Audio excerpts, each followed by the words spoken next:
الحمد للہ رب العالمین والعاقبۃ للمتقین والصلاة والسلام علی سید الانبیاء والمرسلین اما بعد فاعوذ باللہ من الشیطان الرجیم بسم اللہ الرحمن الرحیم رب اشرح لی صدری ویسر لی امری واحلل عقدۃ من لسانی یفقہوا قولی اللہم ربنا زدنا علما کثیرا کثیرا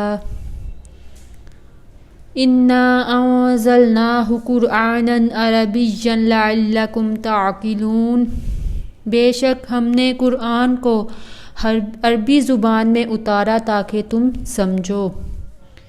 بسم اللہ الرحمن الرحیم، ہر کام شروع کرنے سے پہلے اعوذ باللہ پڑھنا سنت ہے کہ وہ ہر طرح کے شیطان کے شر سے بچا رہے۔ بسم اللہ پڑھنا باعث برکت ہے۔ حضرت عبداللہ بن عباس رضی اللہ تعالی عنہ سے روایت ہے کہ بسم اللہ کے با سے مراد اللہ کی برکت، سین سے مراد سمیع، میم سے مراد اللہ کے ملک کی طرف ہے۔ ذات پاک رب العالمین کے ناموں میں سے ہے۔ الرحمن کے معنی یہ ہیں کہ وہ مہربان ہے اپنے سب بندوں پر۔ الرحیم کے معنی اللہ تعالی مسلمانوں کو روز قیامت میں بخشے گا اور اپنا خاص رحم فرمائے گا۔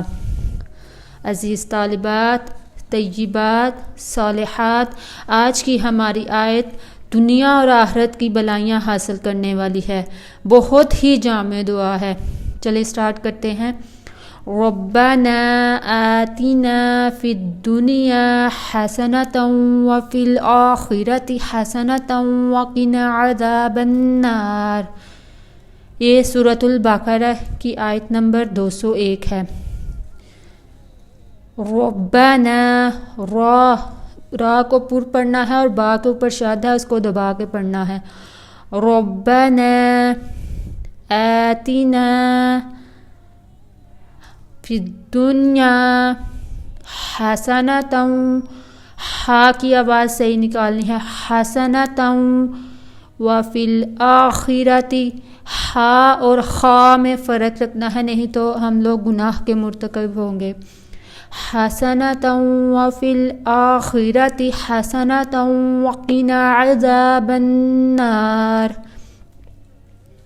حروف مدہ 3 ہیں، الف مدہ، یا مدہ اور واو مدہ۔ سے پہلے زبر ہو تو اس کو الف مدہ کہتے ہیں، یا سے پہلے زیر ہو تو اس کو یا مدہ کہتے ہیں، واو سے پہلے پیش ہو تو اس کو واو مدہ کہتے ہیں۔ جہاں پہ بھی ذا آئے گا، سا آئے گا، ظا آئے گا، یہ حروف لساویہ میں سے ہیں، ان کو نرمی سے ادا کرنا ہے، سٹی کی مثل آواز نہیں نکالنی۔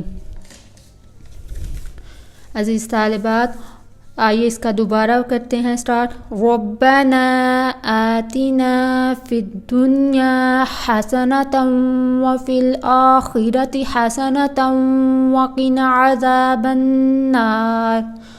ربنا، اے ہمارے رب، آتنا، عطا فرما ہمیں، فی الدنیا، دنیا میں، حسنہ، بلائی، وفی الآخرۃ، اور آخرت میں بھی عطا فرما، حسنۃ، حسنہ، بلائی، وقنا، اور ہمیں بچا لے، عذاب النار، جہنم کے عذاب سے۔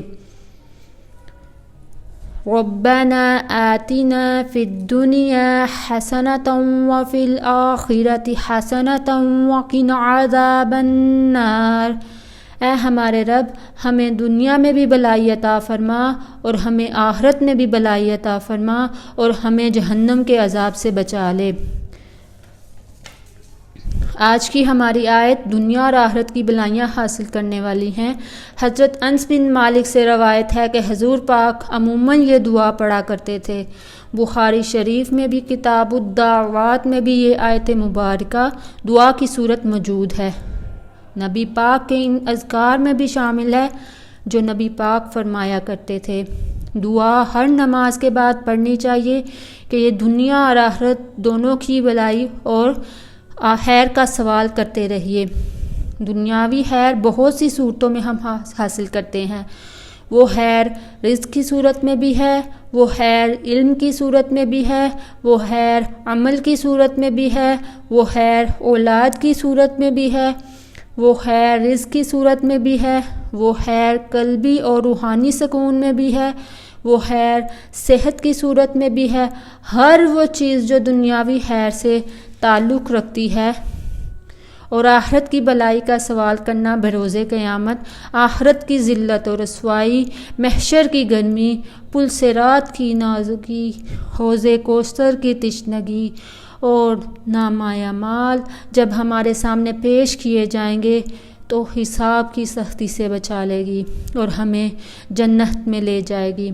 اللہ پاک ہمیں قرآن پاک پڑھنے، سیکھنے، یاد کرنے کی توفیق عطا فرمائے اور کروڑ ہا کروڑ نامہ اعمال میں نیکیاں درج کرنے والا بنائے، آمین۔